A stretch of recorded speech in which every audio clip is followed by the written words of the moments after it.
I'm so excited about this makeover. I unloaded this dresser, and before I knew it, it was chosen for customization. And then they said, "Do you have matching nightstands?" Well, I sure do. Let's put this all together and make a set out of it. And this is going to be the cutest set. I can't wait for you to see it. This set is going to take some work. It's not, I mean, it's in great condition, but look at the wear on the top of these nightstands.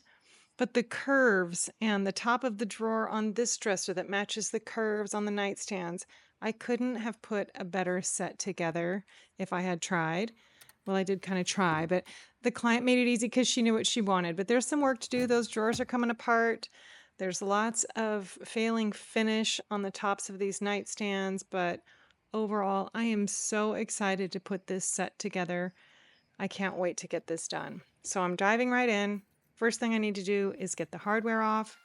There's lots of hardware on these. I mean, and things still in the drawers. I picked it up from a friend and apparently everything wasn't out. But after I get all the hardware out, it's time for a good cleaning. And I clean very well because you never know what's on it. And then this is my hardware. The client chose this hardware. I love it. It's my favorite. And now I've got to figure out where it goes. So can I reuse these holes that are already there? And you just have to stand back and ponder. No, they really need to go in the middle. So this, it's a process. But I was able to use the shadow of the old hardware for placement. I knew they'd all go in the same place. So I just went ahead and pretty much blindly drilled the holes. I didn't have to measure them all out, which made this so much easier. So of course I've got to fill all those holes because I needed the one right in the middle. Same thing with these, because we're going to go from pulls to knobs, so we've got to change everything. Time to get all of the drawers out and number them as we go. Of course, that top one we know because it's got that swirl to it. And then everything needs to come out. So now that we know where the holes are, we've got some filling to do. So I get my little Bondo kit out, and I have my Bondo in there. Of course, a piece of cardboard. I'm going to scoop it all out. I've got a hardener. I've got an opener. This little kit has everything. So when I need Bondo, I just grab it. Everything's in it. But I'm going to scoop a big dollop of it out. This is the cream hardener, and this causes the chemical reaction that makes this harden. And then I'm going to start pressing it in. So I like to fill up the entire hole, the full depth of it. So I put it on there, scrape it off, push it down inside. And I'll just keep doing that for all the drawers.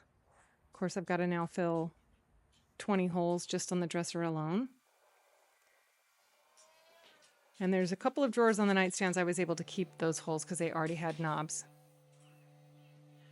Time to start sanding. Got to get this all sanded smooth. I'm using 120 grit sandpaper on my Surf Prep sander. I'm going to do the Bondo first, and then I'm going to just go ahead and start scuff sanding everything. Since I know what I'm doing with this piece, I can go ahead and just get everything. I switched to an interface pad, so I had a little bit of, this is just a squishy sandpaper, but that way I can do the rounded edges of all the drawers. Otherwise, you can just do this by hand. This saves some time, of course. But you can't really do rounded edges with the flat sandpaper, so we've got to do something different.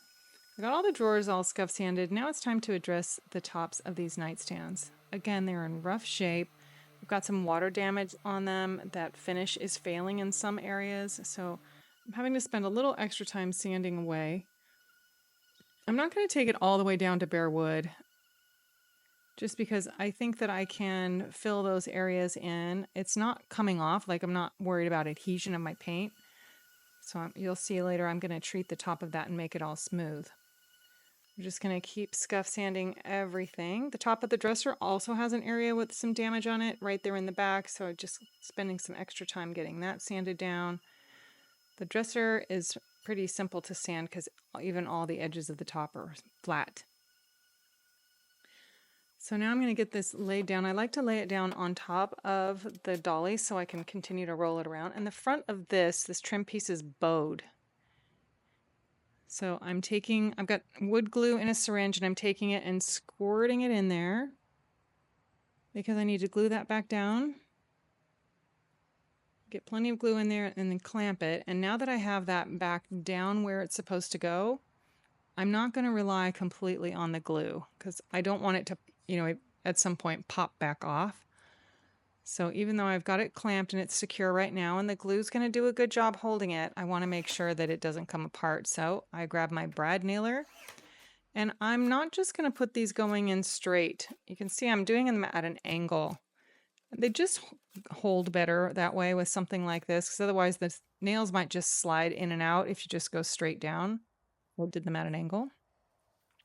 I have the back corner of this that's worn, and this is from probably people laying the dresser down and it just wore off that corner. So it was kind of rounded there, broken, or scooting it across carpet over years. Sometimes that just wears on that. I use a piece of tape just as a form to put the Bondo in, because Bondo doesn't stick to the tape. So it's kind of a little trick there that you can use so that it'll hold up the Bondo. So just get enough of it in there, and then I'm just forming it with my tape. And when that dries, you'll see it's going to be great. Okay, here's what I'm going to do to finish the top. This is another Bondo product called Glazing and Spot Putty. It is amazing. It sticks to everything. And these tiny little areas where some of the finish was failing, I sanded everything off that needed to come off, and now I just need to fill that in completely so that it's smooth. This also works fantastic for just filling in wood grain. That's essentially what I'm doing here, is I'm filling in just the damage there. Okay, peeled that off and just sand it down. I'm going to create a new sharp corner. Nice right angle on that. And again, just 120 grit there. I'm going to get that corner all nice and repaired. A little bit of damage on the other one, and while I'm there, I'm just sanding the edges of that base, get everything all scuffed. And then I'm using this wood pate from Farmhouse to fill in my 100 holes that I made. I wasn't messing around when I got the brad nailer out. I'm like, there's nails about to happen, a lot of them. I didn't want that to go anywhere, but then I had to fill the little holes. Okay, this all dried, so I'm just sanding it down, and you don't want to sand it completely gone, but you check it and it's like, yeah, it's smooth. It did its job. This drawer needed some repair. You can see it was just coming apart. So again, with my handy dandy syringe and glue, just going to press that in there and make sure I have enough glue that it's squishing out, which it was. And my clamps are not long enough for this drawer, so I'm going to make it long enough. I'm going to put 2 clamps together in the middle there, and I just crank them both and they'll hold each other in place. Just checking that again, I had enough glue in there that it's squishing out. I don't want to have a bunch of gooped on there, so I get the rest of the excess off. Those are going to keep drying. And what project would be complete without me doing some type of hand sanding? These little areas were just hard to get to with the surf prep without flipping this over, so I decided to do this by hand. That contour sanding block is everything, really helps. Back up on wheels we go, because everything needs to roll in my shop. And we're just getting everything cleaned up now. I've got to get this ready for the next step. Wipe everything down, vacuum out the insides, just make sure that this is spick and span.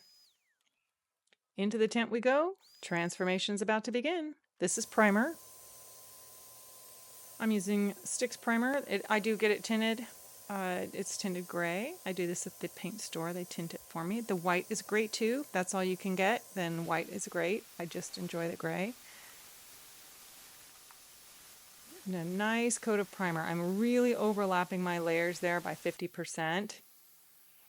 So it looks like I'm only spraying a little path, but if you really look closely, you can see it's a wide path, but I'm just really overlapping. I want a good, even, solid primer on there. I gave that a couple of hours to dry.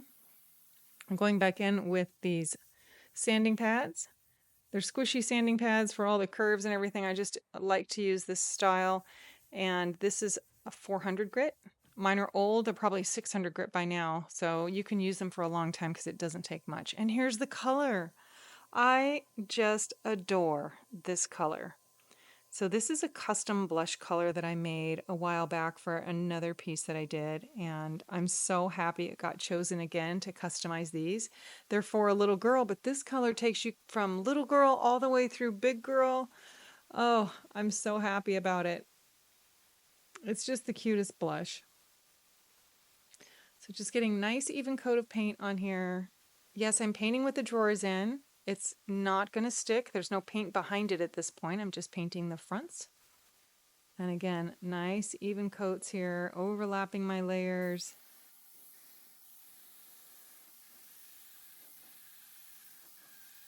Such good coverage with this paint. Gonna let that dry for a bit, and then of course, sanding again. Sanding in between layers is what's gonna give you that nice, smooth finish that we all want. All right, time for some temporary handles. I forgot to do it before the primer and everything, so here I am in the middle doing it. But this is going to really help later when I need to just pull these drawers out after I get paint behind them.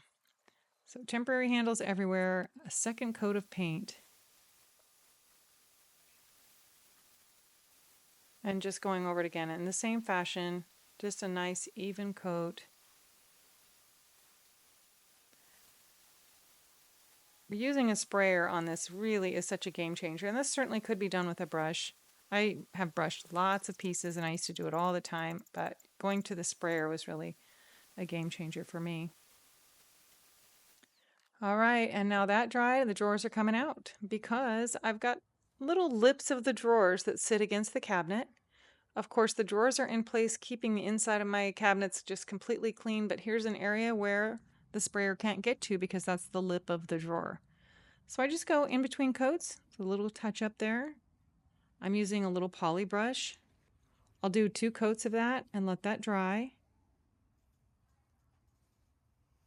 But I find that it's so much easier to not have to mask off all the drawers and paint them separately, that all I have to do is go and do these little touch-ups, and then the drawers will go back in and I'll finish this up without having to do all the masking and everything stays. Okay, I dialed my sprayer back because I need to take the flow down. I still have the air on high, but I want to take the flow back because top coat does not need to be sprayed as heavy. I'll do multiple coats. But a nice even coat of top coat. I'll do a sanding in between and then another coat of top coat. I do several. And look, hardware. A lot of hardware. This dresser had a lot of hardware on it. I've got to put a lot of hardware back on it.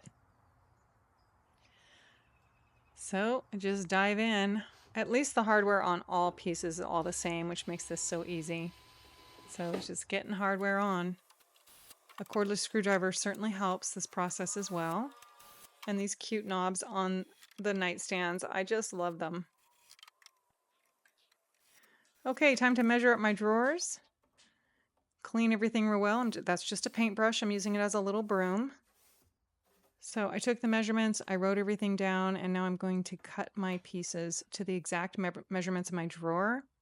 And I've got a construction square there, and I just line everything out, cut everything to size. I dry fit it just to make sure it's the right size. And sometimes the hardest part of this is just getting the backing off, but yay, I did that one pretty easily. Okay, and you just sort of flop it, I guess, over the back and ease it into the front. Make sure you get everything in there nice and straight. Smooth it with your hands. And then I take a plastic putty knife just to make sure it's all tamped down really well and no air bubbles. There it is. Beautiful. So cute. Here's a look at the before. And here we are. This, I think, is the most adorable set. I mean, this is going to go from little girl room to big girl room, and certainly teenager room so nicely. And just the thoughtful touches that this grandmother made for her granddaughter, I love it. I hope you like it too, and be sure to follow for more.